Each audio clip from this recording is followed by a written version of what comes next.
Hello बच्चों, स्वागत है आपका हमारे YouTube चैनल ऑल क्लासेस 2.0 पर। आज हम बताएंगे प्रश्नावली 1.1 का क्वेश्चन नंबर तीसरा। तो हम क्वेश्चन नंबर तीसरा देखते हैं। क्वेश्चन नंबर तीसरा क्या कह रहा है कि HCF और LCM ज्ञात करना है। क्वेश्चन नंबर तीसरा का HCF और LCM ज्ञात करना है। तुम ज़्यादा क्वेश्चन नंबर तीसरा का 3-4 क्वेश्चन होंगे, तुम ज़्यादा नहीं बताएंगे, 2-4 क्वेश्चन बता दे रहे हैं आपको। आप लोग लगा लीजिएगा, छोटा छोटा क्वेश्चन है, समय की बचत कीजिए। कह रहा कि अभाज्य गुणनखंड विधि द्वारा पूर्णांकों के HCF और LCM ज्ञात कीजिए। क्वेश्चन नंबर हमारा तीसरा कह रहा है HCF और अभाज्य गुणनखंड विधि द्वारा HCF और LCM ज्ञात करना है। तो क्वेश्चन नंबर तीसरा का पहला क्वेश्चन है 12, 15 और 21 ठीक। इसका हमें HCF और LCM दोनों ज्ञात करना है। तो मान लेते हैं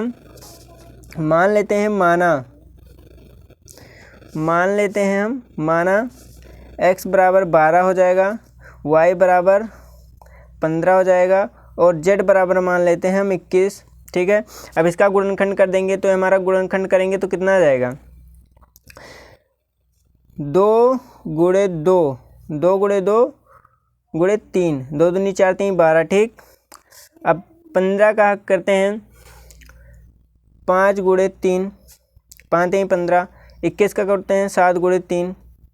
अब LCM और HCF दोनों बताना है। तो HCF हमारा वही होता है जो तीनों में होता है, जो तीनों में कॉमन होता है। तो HCF हमारा ये हो गया। ठीक है, यही तीनों में कॉमन है। तो HCF हमारा क्या हो जाएगा, HCF हमारा हो जाएगा 3 और LCM जो है वो हो जाएगा हमारा LCM। HCF का मतलब समझते हो, हाईएस्ट कॉमन फैक्टर, वह बड़ी से बड़ी संख्या जो पूर्ण रूप से संख्या को विभाजित करे। तो संख्या हमारा है 12, 15, 21 और बड़ी से बड़ी संख्या 3 है। ठीक है, अभाज्य संख्या 3 है, यही सबसे बड़ी है और यही तीनों को विभाजित कर रही है। और LCM हमारा जो बचता है, ये 3 तो हमारा आ जाएगा जो कॉमन है, 2 गुणे 2 गुणे 5 गुणे 7। आप लोग कैलकुलेट कर लीजिएगा। क्वेश्चन नंबर दूसरा लगाते हैं हम। क्वेश्चन नंबर तीसरा का हम दूसरा लगाते हैं। ठीक, तो तीसरे का दूसरा हमारा है 17,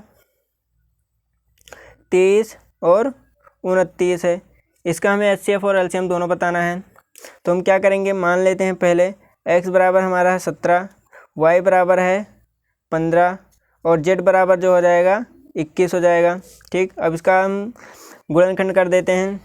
तो 17 आप जानते हैं कि अभाज्य संख्या स्वयं से कटती है या फिर 1 से कटती है।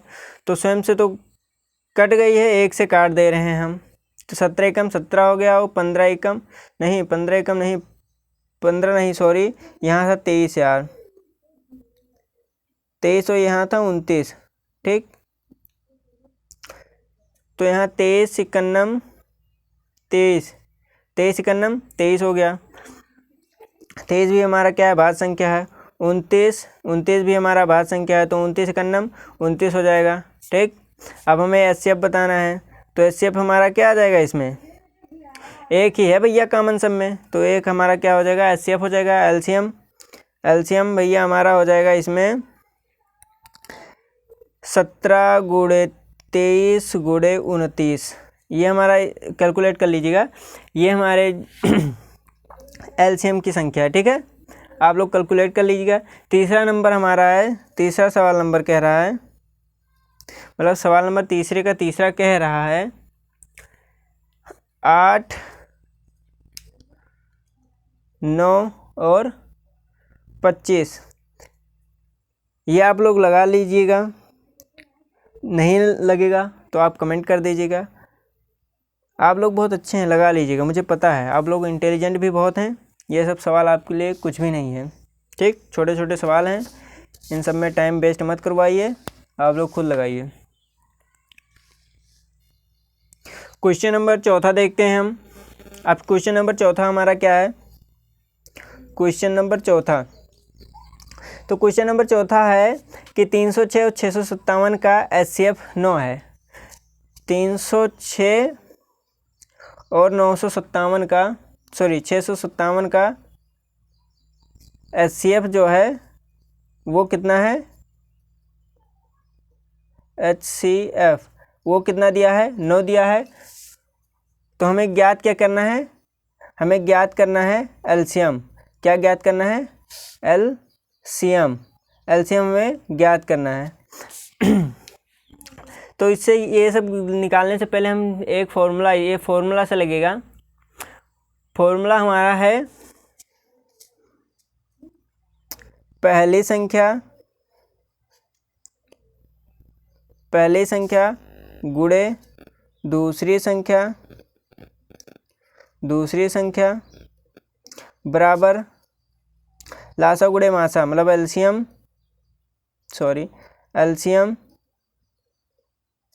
गुणे HCF। ठीक, ये हमारा है फॉर्मूला, इसी फॉर्मूले से लगेगा। तो हम मान लेते हैं ये बराबर क्या मान लेते हैं, 306 पहली संख्या, क्या मान लेते हैं, पहली संख्या, और b बराबर मान लेते हैं हम 657 दूसरी संख्या। कौन सी संख्या, दूसरी संख्या। अब इसी फॉर्मूले पे हम रख देंगे। कौन से फॉर्मूले पे, इस वाले फॉर्मूले पे हम रख देंगे। अब ये फॉर्मूला हमारा पहली संख्या गुणे दूसरी संख्या बराबर लासा गुणे मासा, एलसीएम गुणे HCF। तो हम थोड़ा फॉर्मूले को हम पलट देते हैं। ठीक, फॉर्मूले को जब हम थोड़ा पलट देंगे तो अपने सीक्वेंस में आ जाएगा। ठीक है, तो एलसीएम गुणे HCF, हमें एलसीएम ही ज्ञात करना है तो हम एलसीएम आगे रख देंगे। और पहली संख्या कितनी है हमारी, 306 है, और दूसरी संख्या हमारी कितनी है, 657। ठीक, और HCF बराबर हमारा दिया हुआ था 9। HCF बराबर कितना दिया हुआ था, 9। जब HCF बराबर हमारा 9 दिया है तो एलसीएम बराबर हम जब एलसीएम बराबर करेंगे तो ये हमारा गुणे में है तो उधर जाएगा, क्या हो जाएगा, बटे में। ठीक, यहाँ गुणे में है, जब बराबर के उधर जाएगा तो हमारा बटे में हो जाएगा। तो इसे जब काटेंगे 9 त्रिक 27, 3 बचा, 9 चौक 36, 3 यहाँ ऐड कर देंगे तो 36 हो जाएगा। ठीक है, ये हमारा कट गया। और इसका जब गुणा करेंगे हम, तो जब गुणा करेंगे हम तो ये हमारा आएगा 22,338। ठीक, ये हमारा गुणा करने पर आया है। आप गुणा ऐसे भी कर लीजिएगा, ठीक, कोई दिक्कत नहीं है, आप गुणा ऐसे भी कर लीजिएगा, आंसर हमारा यही आएगा। अब क्वेश्चन नंबर हम छठा देखते हैं। क्वेश्चन नंबर छठा, तो छठा क्वेश्चन कह रहा है व्याख्या कीजिए कि 7 गुणे 11 गुणे 13 प्लस 3 और 7 गुणे 6 गुणे 5 गुणे 4 गुणे 3 गुणे 2 गुणे 1 प्लस का 5 भाज्य संख्या क्या है। तो इसमें बताना है भाज्य संख्या क्या है। तो हम पहले संख्या लिख देते हैं कि क्या क्या है। तो 7 गुणे 11 गुणे 13 प्लस का 13। ठीक, ये हमारा हो गया x बराबर, और हम y बराबर देख लेते हैं। y बराबर यहाँ मतलब y हमें मानना है, फिलहाल हम लिख दे रहे हैं 7 गुणे 6 गुणे 5 गुणे 4 गुणे 3 गुणे 2 और गुणे में 1 प्लस का 5। अब मान लेते हैं हम ये माना x बराबर 7 गुणे 11 गुणे 13 प्लस का 13। तो इसमें हम कुछ कॉमन ले लेते हैं, जैसे हम 13 को कॉमन ले लिए, तो 13 को जो हम कॉमन ले लिए तो हमारा बाहर आ गया। और यहाँ 7 गुणे 11 गुणे 1 प्लस का 1, तो ये हमारा हो जाएगा 11 सते 77, 11 सते 77 और 1 78, क्योंकि 1 का गुणा 1 ही होता है, प्लस का 1 कर देंगे हम। ये हमारा हो जाएगा 77 1 78। ठीक, अब 78 को हम तोड़ देंगे, 78 को हम तोड़ देंगे हम 78 को हम किस में तोड़ेंगे? 78 को हम तोड़ेंगे 39 दूना 78 होता है। ठीक, और यहाँ होगा, अब इसे खोल देते हैं, ब्रैकेट को खोल देते हैं, 13 तिया 39। ठीक, 13 गुणे 3 गुणे 2। ठीक है, 39 को हम 13 गुणे 3 में तोड़ दिए और 78 को तोड़े थे 39 गुणे 2 में। अब यहाँ हम देखते हैं, क्या देखते हैं, 2 गुणे 3 गुणे 13 गुणे 13। ठीक, और गुणे का 1 भी लिख देते हैं, कोई दिक्कत नहीं है। x बराबर हमारा इतना आया। चूँकि 2 3 और 13 से क्या है, चूँकि 2 3 और 13 से क्या है, विभाजित है, विभाजित है, क्या है, विभाजित है। अतः x बराबर कितना आ जाएगा? अतः x का मान जो है, x क्या है, भाज्य संख्या है। अतः x क्या है, भाज्य संख्या है। ठीक है, x बराबर हमने यही माना था। y बराबर देख लेते हैं हम, y बराबर देख लेते हैं, माना y बराबर 7 गुणे 6 गुणे 5 गुणे 4 गुणे 3 गुणे 2 गुणे 1 प्लस का 5। अब इसमें हम कॉमन क्या ले लेंगे?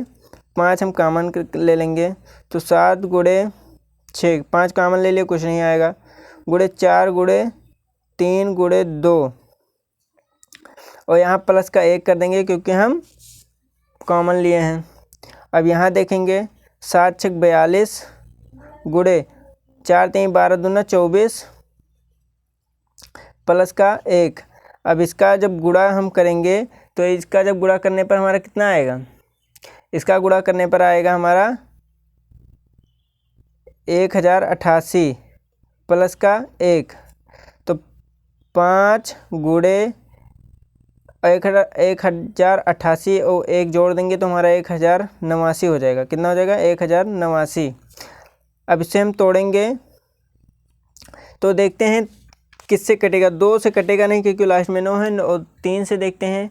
3 से कटने का नियम क्या होता है? योग 3 से कट जाए,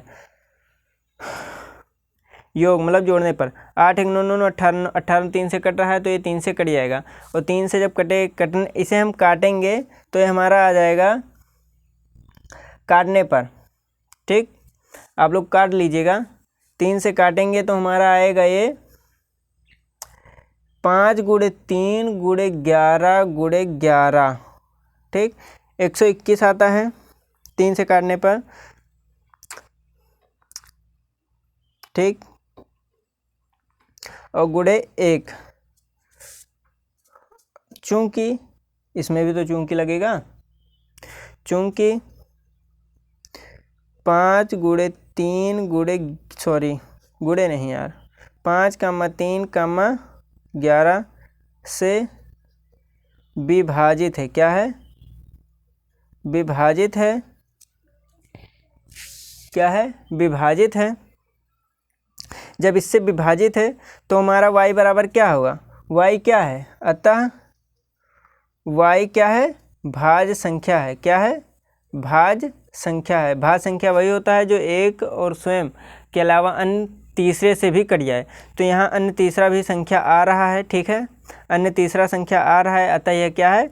भाज्य संख्या है। अब क्वेश्चन नंबर 7वां देखते हैं। 7वां नंबर दिया बड़ा है लेकिन है बहुत छोटा, तो हम क्वेश्चन नंबर 7वां देखते हैं। क्वेश्चन नंबर 7वां कह रहा है किसी खेल के मैदान के चारों ओर एक वृत्ताकार पथ है। किसी खेल का मैदान है जिसमें वृत्ताकार क्या है? पथ है। ठीक, वृत्ताकार है, तो हम ये वृत्त बना दिए।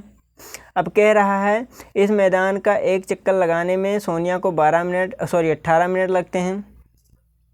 कोई सोनिया नाम की लड़की है जो इस पथ का पूरा एक चक्कर लगाती है, कितने मिनट में लगाती है? ये भैया एक चक्कर लगाती है 18 मिनट में, ठीक। जबकि इसी मैदान का एक चक्कर लगाने में रवि को 12 मिनट लगते हैं। भैया कोई रवि है, कोई रवि नाम का लड़का है जो ये 12 मिनट में ही इसका राउंड अप कर लेता है, मतलब एक चक्कर लगा देता है 12 मिनट में ही।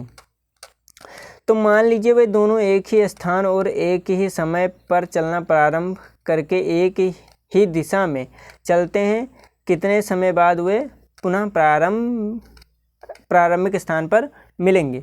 तो हमें बताना है कि ये दोनों एक ही समय में एक ही दिशा में, ठीक है, चलते हैं। तो हमें ये बताना है कि वो प्रारंभिक मतलब ये पूरा राउंड अप करके वो कितने समय में लौट आते हैं, पुनः मिलते हैं। तो हमें करना कुछ नहीं है, 12 और 18 का एलसीएम ज्ञात करना है, ठीक है। 12 और 18 का एलसीएम ज्ञात कर देना है। तो मान लेते हैं ए बराबर हमारा है 18 और बी बराबर क्या है 12। तो 18 का क्या हो जाएगा, 18 का हो जाएगा 2 गुणे 3, 3 दूनी 6 और 3 त्रिक्का 9, सॉरी हाँ 3 त्रिक्का 9, 9 दूनी 18, ठीक। और 12 का हमारा हो जाएगा 2 गुणे 2, 2 दूनी 4 और गुणे 3, 4 3 या 12, ठीक। तो इसमें हम देख लेते हैं कामन क्या क्या है। तो ये कामन है भैया, ये दोनों में है, तो इन दोनों को हम पहले लिख देते हैं। हमें क्या ज्ञात करना है, एलसीएम, ठीक है। ऐसे सवाल में हमें ज्ञात कुछ नहीं करना है, सीधा एलसीएम ले लेना है। तो 2 गुणे 3, 3 दूनी 6 हो गया, मतलब ये दोनों कॉमन ले लिया। अब हमारा बचता है एलसीएम। अगर हमें एचसीएफ ज्ञात करना होता तो हम यही दो लेते, ठीक है, 6 हमारा एचसीएफ आ जाता, लेकिन हमें कह रहा है एलसीएम ज्ञात करना है। तो एक कॉमन तो लेंगे ही, जो बचता है उसे भी ले लेंगे। तो हमारा बचता क्या है 3 और गुणे 2, मतलब 2 दूनी 4, 3 दूनी 6, 3 दूनी 6, मतलब 6 36। तो हमें प्रारंभिक स्थान पर मिलने के लिए उन लोगों को उन लोगों को लगेगा कितना मिनट, 36 मिनट। कितना मिनट लगेगा, 36 मिनट। एक ही दिशा में, ठीक है, चलेंगे, एक ही समय पर चलेंगे, और जब पूरा राउंड अप कितने मिनट में लगेगा, 36 मिनट में लगाएंगे, ठीक। कितने मिनट में लगाएंगे, 36 मिनट में। कोई क्वेश्चन नहीं समझ आया होगा आप कमेंट कर दीजिएगा, हम आपको पुनः समझाने का प्रयास करेंगे। धन्यवाद।